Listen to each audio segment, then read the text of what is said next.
Chart पे जब आप बहुत सारी कैंडल्स को देखते हो तो आपका माइंड कंफ्यूज हो जाता है और आपको चार्ट का क्लियर व्यू समझ में नहीं आता, जिसके चलते आप ट्रेडिंग डिसीजन सही से नहीं ले पाते हो। अगर लेते भी हो तो वह डिसीजन अधिकतर टाइम गलत साबित होता है। इसी कंफ्यूजन को दूर करने के लिए यहाँ पर कैंडल ब्लेंडिंग को सीखना बहुत ही इंपॉर्टेंट हो जाता है। कैंडल ब्लेंडिंग के तहत बहुत सारे कैंडल्स को एक सिंगल कैंडल में कन्वर्ट किया जा सकता है, और वो भी इतनी स्मार्ट तरीके से कि प्राइस का पूरा साइकोलॉजी समझ में आ जाए।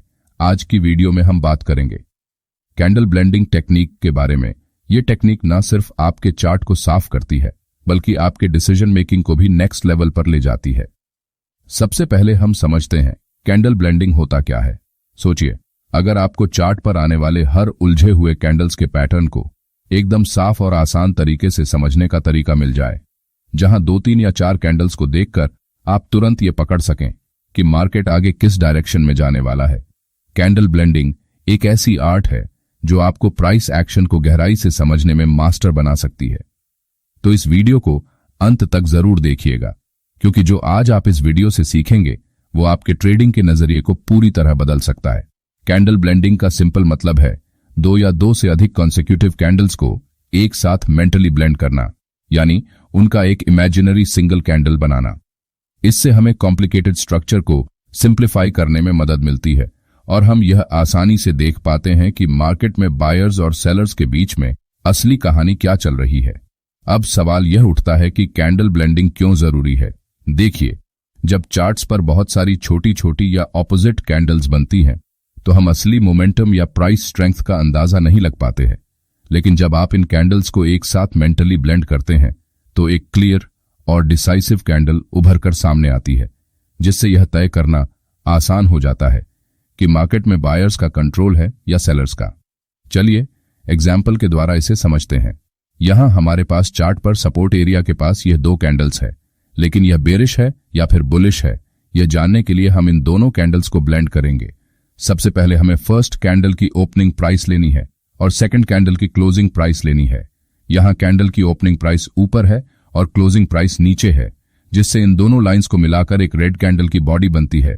अब यहां पर इन दोनों कैंडल्स के हाईएस्ट पॉइंट से कैंडल की अपर वीक बनेगी और दोनों कैंडल्स का जो लोअर पॉइंट है उससे कैंडल की लोअर वीक बनेगी। दोनों कैंडल्स को ब्लेड करने के बाद हमारे सामने यहां पर एक हैमर कैंडल बनकर तैयार हुई है। हैमर कैंडल का कलर रेड हो या फिर ग्रीन या एक बुलिश कैंडल होती है।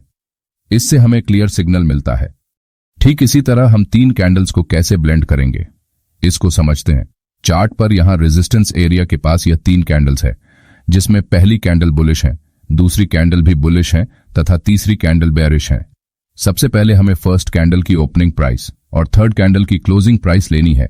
अब यहां पर कैंडल की क्लोजिंग प्राइस ओपनिंग प्राइस से ऊपर है, तो यहां पर कैंडल की ग्रीन बॉडी बनेगी।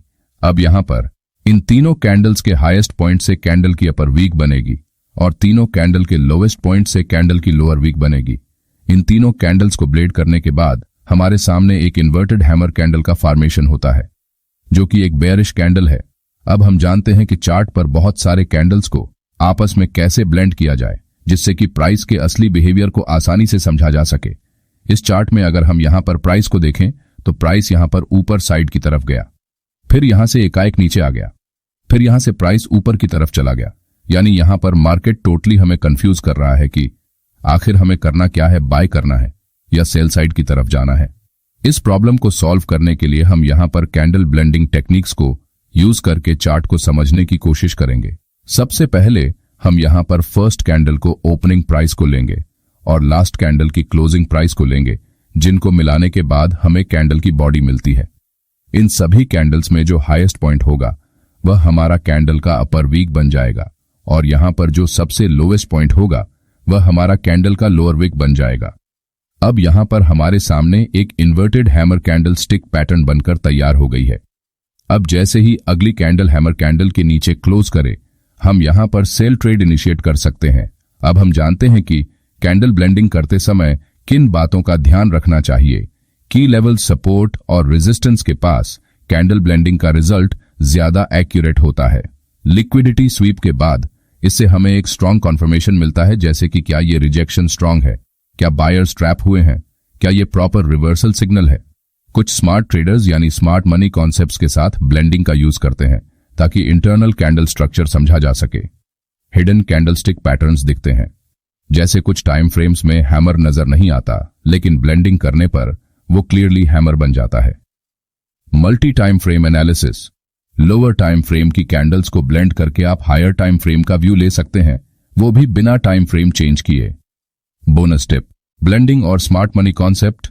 स्मार्ट मनी कॉन्सेप्ट में अक्सर इंस्टीट्यूशंस ऐसे ट्रैप्स बनाते हैं जहां इंडिविजुअल कैंडल्स आपको कंफ्यूज करती हैं, लेकिन अगर आप कैंडल ब्लेंडिंग से देखें तो आपको इंस्टीट्यूशंस की असली मूव जल्दी पकड़ में आ सकती है। तो चलिए आज के वीडियो को हम यहीं पर समाप्त करते हैं। जो भी आपका सुझाव हो आप कमेंट कर सकते हैं। इस वीडियो को अपने उन ट्रेडर दोस्तों के साथ भी जरूर शेयर कीजिए जो ट्रेडिंग में फालतू के नॉइज से परेशान हैं। धन्यवाद।